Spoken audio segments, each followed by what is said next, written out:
we've created the largest motor racing championship in the world. So when problems need solving, we're the people come to. Well, that's exactly what I did. First of all, in my mother's car and then in my own Mini. I always think that tomorrow's always going to be better than yesterday, so I'm a great optimist in life.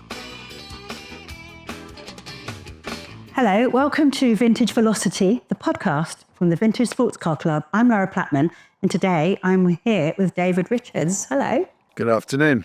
So we're sitting here, for those listening only, we've just been downstairs to look at some of the heritage collection, and I've just photographed David in front of the Subaru, Colin McRae's Subaru, that we all know.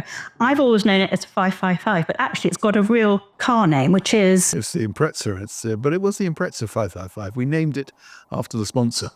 So that's what we photographed David in front of. But now we're sitting in one of the boardrooms, and for those watching, welcome. So, where should we begin? Most people know all about your career, and because you're the chairman of Motorsport UK, they know of you as well. So I don't need to go over your history, because I usually go back to the beginning of where did it start. Let's start with Prodrive and how when you formed Prodrive and all of the work that you were doing with the rallying, how did you know that this was going to be the company that was going to continue? Well, nobody knows that from the outset. You have ambitions and you have plans and dreams, obviously, at that stage. But it's evolved over the years. And I think to a certain extent, it's evolved around the people that are here and the direction we've individually taken it. If certain people, if David Lapworth, who's our engineering director, if he'd not been so interested in rallying, we would have probably gone off into single-seater racing. We've got... some great people here who've helped in the direction of the company. I suppose so. I'm the glue in the middle, if you like, that's sort of held it together commercially. And of course, your background was with rallying, and still is as looking after the teams. So we were just in front of the Subaru Impreza, and that's 30 years since the win, I think. It's about 30 years. So it's the first win with the World Championship with that. That's right. Of course, 10 years earlier, or not quite 10 years earlier, we were winning Corsica Rally with the BMW. So we were winning the World Championship then. So it's surprising how time flies, isn't it? And now you're still winning. You've got you're doing the Rally Road and the Extreme. So can you tell me about those? Well, the Rally Raid program is around, obviously the big event everyone's heard of is Dakar, which is just an extraordinary event. It's a bit like what Le Mans is to circuit racing, I suppose.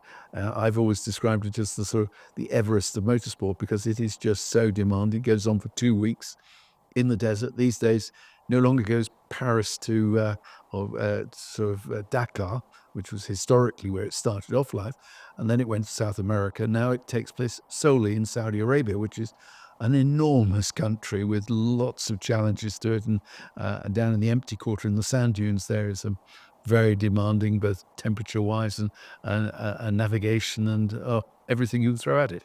And what car or cars do you present and look after for these races? A few years ago, we built a car, our own design, the sort of Prodrive Hunter, which was built with the collaboration with the Bahrain Sovereign Wealth Fund. And we ran that for 3 years with Sébastien Loeb. We finished on the podium twice. But now, this year, for the first time, we were working with Dacia. And so we've had a challenging first year with the car. It's the fastest car, I would say. I don't think anyone disputes that. But you've got to be there to finish before you win these events. So we had a number of challenges there with Sébastien Loeb, Nasser, Al-Attiyah, ultimately finishing fourth. You've got a woman racing this year, hasn't you? Gutierrez, she's Spanish. She's just she's wonderful. She's great fun and very, very talented. She's been driving with us for a number of years. She did the Extreme E program with us in Lewis Hamilton's X44 team. They won the championship, she and Sébastien Loeb. And now she's moved across to work with us in Dakar. And I have high hopes for her for the future. So the car that you had before, was that a Hunter? Correct. Because I always looked at it and thought that looks like a sort of a Land Rover on steroids, lightweight on steroids. Is the Dacia a similar ilk? It's a very different look. It's a very futuristic look. It's quite dramatic looking car, and represents the Dacia brand, the futuristic Dacia brand. And do you have anything in the World Rally Champion on the road? Not at the moment. The World Rally Championship's going through a bit of a change at the moment. The new regulations will come into force in 2027, and that would be, in my mind, the opportune time for us to come back again. And so that's a bit of rallying, a little bit for the future. Trackside. Now, of course, you were the chairman of Aston Martin, and then you looked after the Aston Martin WEC race team with plenty of wins. Do you have any more? Are you working with Aston still? Yes. What's going on with that? No, we run all of Aston Martin's GT program. We've done that for 20 years now. We build probably this year, I'm not sure how many, but I would guess between 60 and 70 race cars a year, GT3, GT4 cars, going all over the world. We support a number of clients in different championships, so primarily at the senior level. We've just come back from Daytona, 24-hour race, and we've got the WEC championship as well with Qatar, the first round of testing starting there next month. And so we support a couple of teams there. We have teams out on that and at Le Mans. So it's an ongoing relationship with Aston that's gone on for a long time and hopefully continue for many years. And it works. I mean, I remember coming to see you here a few years ago, well, a good few years ago, and you had the electric wiring loom on the wall. And that was just quite phenomenal. And has everything completely changed in the last few years about the transmission, about the fuel, and about the sustainability of it? Yeah, obviously things evolve. I think the most significant things we're seeing at the moment is the move towards sustainable fuels, which become a key part. There are none of our racing programs at the moment that we operate without sustainable fuels. We're doing lots of things in that respect. We've already achieved the FIA 2-star rating for our credentials in environmental credentials, and I'm expecting us to achieve 3-star by the end of this year. And so it's I think if anyone was to ask me what's the significant change I'm seeing at the moment, it's a move by all of motorsport to be more responsible, and that's to be applauded. And I think that really links nicely in with vintage and historic racing, because I've just seen Goodwood were awarded last year for the Sustainable Race Weekend, which is really good because the Vintage Sports Car Club are also looking to work events with sustainable fuel. And as your hat on for the Motorsport UK, is everyone sort of being pushed towards that, or everyone just wants to do that naturally? Well, we're encouraging everyone to do that. We've just put out a consultancy paper to all the clubs to sort of explain to where we think it's the right direction to take to get the feedback from everyone, and we will slowly introduce sustainable fuels to all championships around the UK as time goes on. It won't be enforced on people because we don't think that's the right approach. But it's crazy. If you were to go out and buy a racing fuel today, one of the traditional racing fuels, ELF Turbo that we've used historically, the price of that is no more expensive than using a sustainable fuel for very similar performance. So why wouldn't you? I think that's the question. I'm sure you'll look back on this era now and say, why didn't we do this a lot earlier? Well, I think it's great that it's being encouraged, and also linking back to the Vintage Sports Car Club, your connection with Motorsport UK. How are you working with the club to encourage new people or the youngsters to get into racing? Well, it's such an easy way of getting into racing, that historic way of doing it. It is, and yet young people there's no getting away from the fact young people have less interest in the motor car today than they did in my era when I was growing up. But it's cyclical. and the sort of certain events appeal and attract people. And you know what? I think the Vintage Sports Car Club's in a great place to attract young people and interest from young people. The cars have just got that wonderful nostalgia about them, the history around them. I certainly find them extraordinary, and I think you'll find more and more people as the car in its conventional form just becomes an A to B mode of transport. So more people will take time in their leisure time to go and experience racing with the Vintage Sports Car Club, or just pottering around in old cars, and certainly that's what my sons are interested in. And I'm talking about pottering around.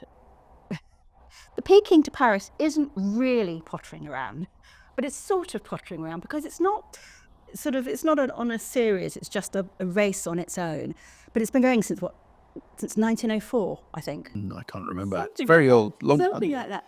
Now, this year, or 2024, you entered a car, the Mustang, the 1967 Mustang. Correct. 400 horsepower, V8 engine, I don't know, about 5 litre or something. And Katerina Kivlova and John Minshaw were the drivers, and you supported the car. What made you decide that this was a good way of pottering around from Peking to Paris? Well, it was Hero, the organisers of the event, and Thomas, particularly at Hero, said, he thought this would be a great car to do it in and would appeal to American participants in the future and be a competitive car, which it really is. So we built the first one. We're going back again this year with the same car. And, Gosh, not with the same drivers, though. Not with the same, no, not okay. with John, but and we're building more of these Mustangs as well for the future. For the rally? So, not for this event this year, but for other events, other historic events. So I think you'll be seeing, well, I know you'll be seeing more of the Ford Mustangs out there on historic events. It's a great fun car. It's very iconic. It draws the crowds. People love to hear it as well. It's very noisy. And also the petrol stations nearby love them as well. A little bit thirsty, but it's got enough range to get Peking to Paris. At least it didn't blow up. I mean, a few cars on that rally blew up. It's a very challenging event. It's goes to very inhospitable environments and long days, long nights. It's a big challenge. I commend anyone who does it. Are you thinking of doing it ever? No, I don't think it's not my cup of tea. My wife would like to do it. So, talking about Katrina and Christina, the two women that we've spoken about, I read somewhere that you said only 8% of women race. Is that still true, or has it increased again in the recent years? It came from the license holders a few years ago, whereas 8% of our competition license holders were female. We're working very hard to try and increase that at the moment. We've got a lot of programs going on, not just in the motor racing side of it, but to encourage young women to go into engineering and motorsport engineering, to persuade young women to become officials and marshals. And we are slowly making progress. But it's one of those things. You're not going to change society overnight, and it's generational. I would like to think that my granddaughter, who's 4 years old at the moment, she might grow up in a far more equal world where she'll see a 50% participation of women on the grid in the future. Because I've been researching historic women racing drivers for, 10 years or something. And I was thinking about the Dancing Daughters, George Easton's MG troupe. We had Doreen Evans, Barbara Skinner, Joan Richmond, Joan Simpson, all those wonderful women. And then we've got Deborah Mayer's Iron Dames, who have got their they're troupe. winning WC races And they were on merit. And they were at the WC, and they were also at the Indy as well. Yes, that's right. So I think if a few more people sort of just stood up and got a team of women together, or managed just to put them in the whole time. And also Leia Sants is sort of motorbike rider, now rally. And transferred onto cars, that's right. And I only recently realised that Carlos Sainz isn't her father. No. There's an I involved in the last name. She's closer in age to Carlos than his son is as well. So it's. But he was in your team that you looked after in Carlos has driven for us. the Many 80s, Oh, 90s. 90s. Many of these drivers have driven for us over the years. So it's a long, long list. So putting back with your Motorsport UK hat on, apart from sustainable fuels and encouraging younger people, is there anything that you're making changes with the Motorsport council, whatever? Yeah, well, it's an evolutionary process. This is not sort of, when I took over 6 years ago, we had a lot of making up to do, a lot of ground to catch up on, and we've changed a lot of things over that period of time.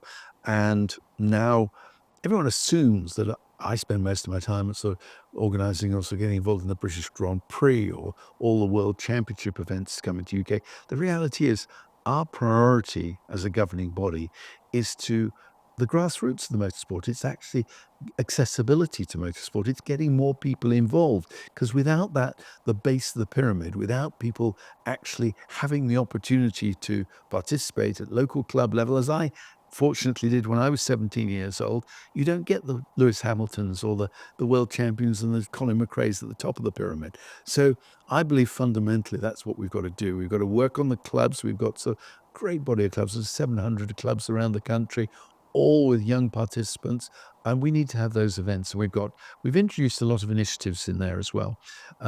Versus streetcar. Now, streetcar is basically take your standard car and turn up, and you have events from auto tests to car trials to 12-car rallies to navigation events, all things you can do in the very same car you go to work in the next day. Well, that's exactly what I did, first of all in my mother's car and then in my own Mini.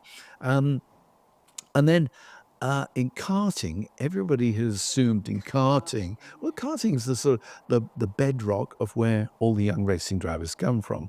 But the reality is that historically, very few of them have ever had that opportunity, because yes, there are great tracks around the country, but unless you've got a family that's involved in karting, unless you've got that sort of background and pretty deep pockets, you don't get to start even. But what we've done is we've embraced the Indoor Karting Championship. We've created the largest motor racing championship in the world, with 5,500 entries in indoor kart tracks in this country, where it goes to inner cities, where young kids can get there and they can sort of have a go for 30 quid. And they can participate at that level. They can really find out if they want to enjoy it and want to move on to the next level. I heard at the weekend, we had an awards event that I attended. A little girl, a 10-year-old, turned up, and she told the people there that when she was 9, she had a 9th birthday party at an indoor kart track.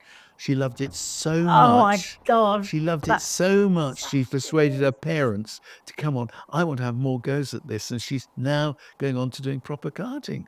And isn't that a great story? Brilliant. And that's how we all start. So the role of Motorsport UK, yes, we're the organisers at the British Grand Prix. We bring the Formula 4 Championship to the UK. We've got the World Karting Championship comes here. But our fundamental role is to grow the grassroots of the sport. That's just so sublime. I mean, at the school gates, that's where it's really needed. I mean, I used to roller skate to school, and we all roller skated to school, and then we all made soapboxes and that shenanigans. It's really important. Going back to Prodrive, you've got so many different programs and paths that you're doing. Can you tell me anything that's happening in the future to do with road cars, perhaps, that has been brought on from the rallying and the race cars? Well, we have a division here that develops advanced technology, road cars, electric vehicles. We're working on a fuel cell project for America at the moment, which has just come into conclusion. We've developed an electric last mile delivery vehicle, which will be in production in probably 18 months' time. We're just going through the next stage of productionizing that program. So there's constant evolution here and constantly new programs, new products coming through. And they're not necessarily, I'd say, more than half this business is now nothing to do with motorsport. It's to do with sort of mainstream cars, aeroplanes, and marine as well. Do you think the motorsport facility has helped push the road car facility along? I mean, they complement each other, but well, I mean, it's slightly different from that. In mainstream engineering, you need a very diligent approach. It's very long to get a car onto the public roads these days with all the testing, all the development, all the investment in it is a long process. And that's not something we have the infrastructure to do here. What we do, however, is a culture that comes from motorsport that makes things happen quickly, that takes sort of perhaps more adventurous, that thinks outside the box. So when problems need solving, we're the people come to. So, and that's where we fit in the eco cycle of the automotive world, and that's what we're good at. And it all starts from motorsport and that whole philosophy that sort of just that make it happen, and we can win on the weekends. And it's a sort of race on Sunday, sell on Monday scenario as well. That sort of... It's evolved from that, because you're quite right. That's where the car manufacturers started off life. Unfortunately, motorsport generally has become far more entertainment than development these days.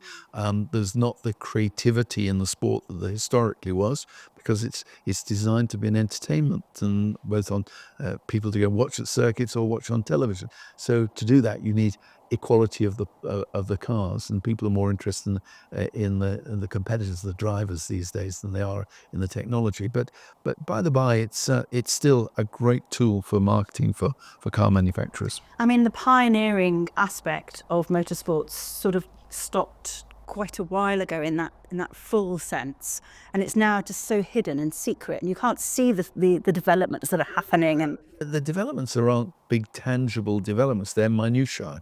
Everyone assumes that the Formula One cars are sort of great technological advances. What they are is superbly detailed engineering to the millimeter, and that's where they get their performance from. so going on to some quick questions. What's your proudest achievement over your career so far? Well, I think that the latter point is the key one. I don't think it's happened yet. I'm sure that there are other things around the corner, and I always think that tomorrow's always going to be better than yesterday. So I'm a great optimist in life. And has there been anything that's impacted you to change the way you want to work? And I thought about that question by reading something. You were organising a rally. I think it was a Saudi Arabia rally or an African rally, and you had to look after it because the chap before you got shot. And so you had to look after it. I was thinking, I wonder what else has happened that's changed the way that you've worked. Has anything happened? I think the things that's changed my life more than anything is when my grandchildren were born. I realized that having burnt so many fossil fuels in my life, I now have to sort of change my way of working and put things back in the best order I can during the years I've got remaining. And I also think maybe seeing that 10-year-old just get so excited about the karting, that sort of makes you think, yeah, we're doing something. We're doing some things right. We're doing something. I was just thinking about, have you got any, it might be an impossible question, but have you got a favourite car of yours that you have owned, are owning, or would like to own? Yeah, funny enough, I do have one car, and it's a car I lusted after for many years, and I decided I could never afford one. But luckily, I just came across one in a very strange set of circumstances, and I've got an Aston Martin DB6 Volante, which I've had now for 33 years or thereabouts, maybe a little bit more. And I use it all summer, and it's just become a real part of the family. What year is the... What is 69. Oh, right. Exactly the same car, one of 19, the same car that Prince Charles has got. King Charles. King Charles, yeah. Gosh, okay. So the first car you had, was that the Frog Eye Sprite? It was a Frog Eye Sprite, bright yellow Frog Eye Sprite. And how did that get you through? What did that get you through starting off your career in rallying or your adulthood? Or It got me a wife. I met my girlfriend at the time. I met her 1 or 2 weeks after I had this car, and we've now been married nearly 50 years. So that car has a lot to answer for. Yes, definitely. Great thing to answer for. And so I'd like to go back and think about the Vintage Sports Car Club. We've got so many different age ranges and different categories, hill climbs, trials, the different rallies that go on. What advice do you have for any of the club members of the Vintage Sports Car Club? But I think it's about becoming a proactive member of the club, and for the club to feed back to Motorsport UK what we need to be doing to encourage participation, to help the club be more active and deliver better value for its members as well. And I think it's a whole culture of the sort of from right the way through the competitor to the club to the organisation of Motorsport UK. We've all got to be there to make it fun for everybody and take away the bureaucracy. We don't need lots of rules and regulations. The less rules, the better, in my view. And it's just about people having fun in motor cars. If you start with that premise and work to that, then it'll come right at the end of the day. So what is your next race meeting that you're going to go to, that you're actually going to attend and just try and take off all the different work modes that you have? Can you ever do that now? Can you ever go somewhere? I do enjoy every time I go out. We do lots of things. I've got sort of awards presentations next week. I'll then go to Retromobile in Paris, which is a special event in Paris. I'm just going to pop over there for the day. I'm speaking at a road safety conference in Marrakesh in February. Road safety in Marrakesh. That's a sort of an opposite sort of sentence in my brain. I'm also chair of the FIA Foundation, which is fundamentally a road safety program. And, you look at places where you can make the biggest difference.